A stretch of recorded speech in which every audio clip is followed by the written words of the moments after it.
can't believe a company takeover is happening this quickly in this new arc, but I'll take it. Hello everybody, today we're going to talk about episode 30 of Kamen Rider Gavv. So after the recap, we see these Gavv meet up again with Lakia and Shoma as she wants to play with them, and Ochiro takes the time to leave. As Shoma tries to chase after her, but Lakia just keeps blasting him with her umbrella weapon, telling her to not ignore her, as Lakia wonders who she is as she got annoyed by his comment as Jeep walked in, telling him that she's the president's daughter and his wife. As you learn, Shoma is Gavv and actually prepared a very powerful attack, actually blasting both him and Lakia as he turns into Gurugan form. We haven't seen it in a while as he tried to use it to withstand her power, which he does, but both of them detransform. As she's surprised that they survive, she decides to leave them for now because she wants to continue her walk as she leaves, and Jeep just joins with her in their departure, making me pretty worried that yeah, she's pretty strong and not concerned over the fact that they are able to survive her. After the intro, I'm on a hunt to get up to speed of what their situation is like. As Lakia explains that President Boca is actually a wealthy man who joined him from a higher class that later became the president by the masses. Hunter was pretty much worried that they had to take on the entire Grandu society if the president going after them. As Shoma decides maybe not really that, just Chief's own beef with him.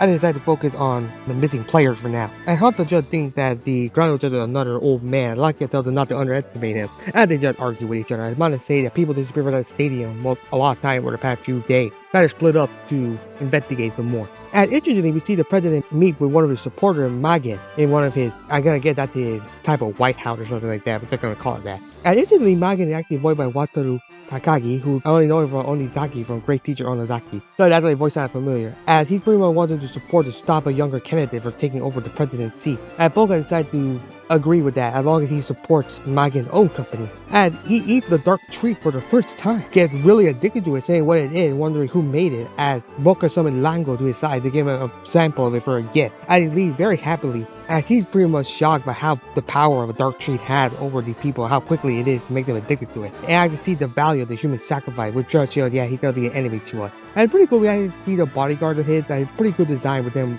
the golden mask and all that, but we're not gonna say much until we see them probably in the next episode when they fight, but yeah, pretty interesting to see. But yeah, he's pretty much gonna be an enemy, seems like he's gonna be accepting the human sacrifices to make dark treat. And we finally still see his goal for why he wants the dark tree, as he wants to use them probably for political gain. Because he also asked about the human disguise that Lango had, and it shows it, impressing him. As he knows that Magen is now going to be pretty much a yes man to him now that he's addicted to the dark tree, as he wants that sort of support to his political gain, as he also knows that Lango was also planning this from the start. And pretty much threatening him, saying that he knows the police and knows that they work under him, and he actually asked Lango what would happen if the police get worried of the illegal drug, which seems to be Lango's shocked and also kind of terrified that yeah, he could pretty much end his operation at any time. Because yeah, he technically does own the police. And act like he understands. And it's a pretty cool shot of actually having it divided by the balcony staircase. It looked pretty cool. And Lango just had no other option but to say yes and accept his term. Pretty much being just another lapdog to him. Which I gotta say, pretty fitting for him. I would laugh, but also feel a little bit bad that yeah, he is pretty much just going the will of the president himself. After that, we see the gang investigate places, but they can't really find Ochiro anywhere. And Lakia being a little bit racist for saying that all the old people look the same.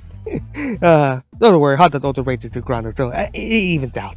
And instantly, Shoma goes into a candy shop as the owner comes down and greets them. As Shoma asks if he's seen Ochiro in the human disguise anywhere, as the owner asks if he actually was kidnapped, and pretty much demanding it. Shoma say that no, he's just some guy that they're investigating, they're probably robbery or something.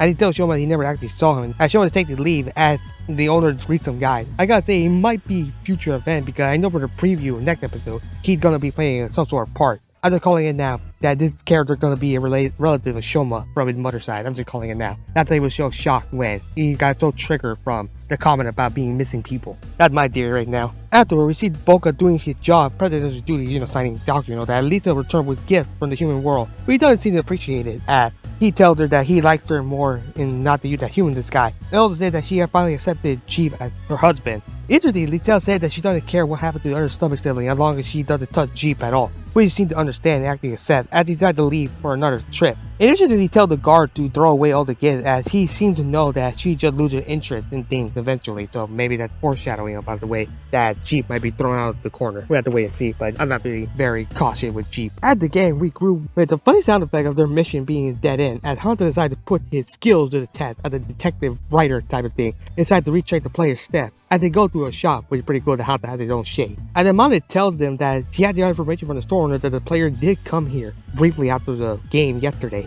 And they appraise Hanta, they continue to investigate. And we see an interesting scene that Jeep actually uses Shiita device, the transformation this guy that destroyed, and actually uses it and becomes Shiita, saying that he misses her and actually wants to avenge her. I gotta say, it's a little creepy, little bit concerning that he transformed to his own dead sister.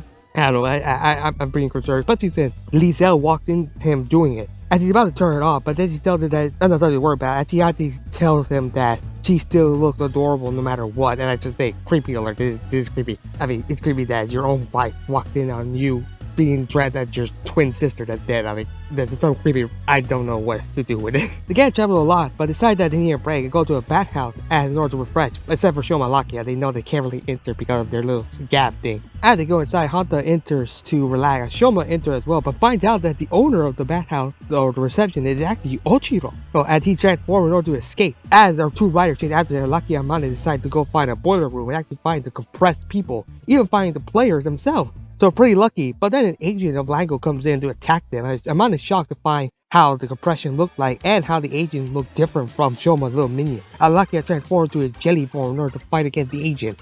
As Amane takes the briefcase and tries to flee. Meanwhile, Hanta and Shoma chase after Ochiro as they transform to fight him off. Pretty cool to have a double rider team up, a primary and secondary rider, as they fight against Ochiro, who starts throwing things at them. And interesting, the subtitle I have say they make a reference to Fantastic Four 1967 dub, especially saying Ochiro's actor doing the same little reference, but I don't know if they did it true or not. Anybody can comment down below, did it true or not, did it just a certain mistake by the subtitle? I really want to know if it's true or not. But anyway, Shoma turned to a chip form we haven't seen in a long time. He fights them and Hanta gets thrown at him and they both hang out on the ledge. As Shoma and Hanta use a cool tactic in order to push back against Ochiro as they go up into the balcony. And finally, after a while, Shoma gets an ultimatum saying to give up treat or he. And then pretty cool, they actually see Hanta saying he changes his he or I to we will stop you. And Ochiro rejects it, saying that no, he wants to eat the more dark treat. As the two riders transform to their super form. And it's really cool to see them transform to their Blizzard and Frappe form in order to fight him off. And like I said, I think it's a little overkill. Nah, they transform to their super form to defeat one minion.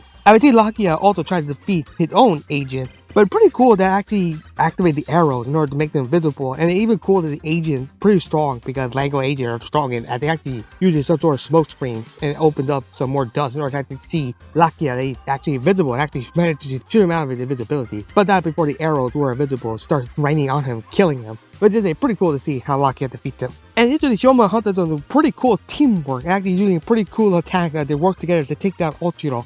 Again, saying that he'll sue them, but it's still pretty cool that they actually have a pretty good fight scene together. And then finally, they're gonna do a double rider kick. They both charge off their attack and double rider kick him to death in a cool explosion. And even cooler handshake on them. It looks pretty cool, I love it. I love our two riders teaming up together to do a double rider kick. I don't think we haven't seen it once in this show, so it's pretty cool to reactivate 30 episodes to finally have a double rider kick between our primary and secondary rider. After that, the gang enjoyed their mission complete, enjoying some refreshment, as they're glad the players went back home. And Lucky and Hunter still bicker one another. And I just say, yep, they're best friends. They're the bestest friends, and now they're bickering one another. I actually one thing that it's pretty good to have teamwork, and things is amazing. And I gotta say, I agree. I love the teamwork between your three riders. And Amane, who we call her as the honorary rider for now. But it's pretty cool that he thinks the teamwork is amazing in contrast with the Stomach Incorporation, as their teamwork is crumbling. As the Stomach member meet up with Lango, as they are now, Lizelle is actually the CEO, and Jeep is now the vice president who will handle all the material for the factory and the company and all that. And also Jeep actually turning named the last name of Lizelle in order to get more advantage.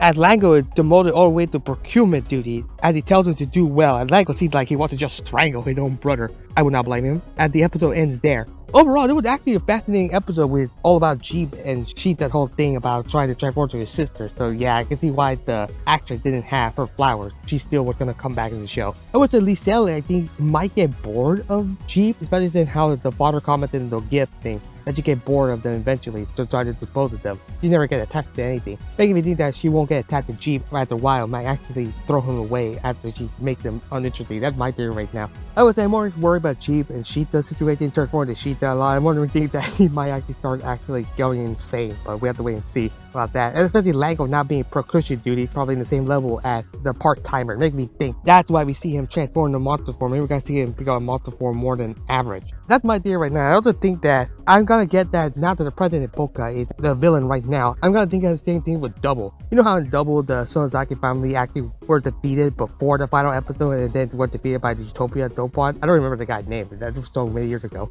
I think that's gonna happen as well. The gang gonna defeat first the president himself and actually kill him along with his daughter or something like that, and then the society will be crumbling around. All of them exposed the dark tree and actually be discovered by the illegal tree, and that's when already coming around, we get to the final battle of the Stubborn Corporation. That's my theory right now, what's happening with this story, and we have to wait and see if I'm going to be true or not. Just call it now that, yeah, that might be what's happening. Also, the fact that the man, the owner of the candy shop, has some sort of significant relevance to Shoma, making me think that maybe he might be Shoma's relative, especially since he got triggered with the word of kidnapping. Otherwise, why would he appear again in the next episode preview? Making me think that, yeah, he's going to be an important character moving forward. Hopefully I'm right about it, he's actually relative. Can't wait to see. Not much to say. I love the gang interaction. I love how Jeep is just trying to underhand his brother, but not gonna be for long. And I'm pretty sure Lango's gonna strangle him when he's done. I do really like the episode rating wise. Give it a 7.5 out of 10. What do you guys think? Do you like the episode or do you not? What do you think about the action? Also, what do you think about the whole situation I talk about with the family of Stame, Diesel, and Spoka, as well as Shoma and the mysterious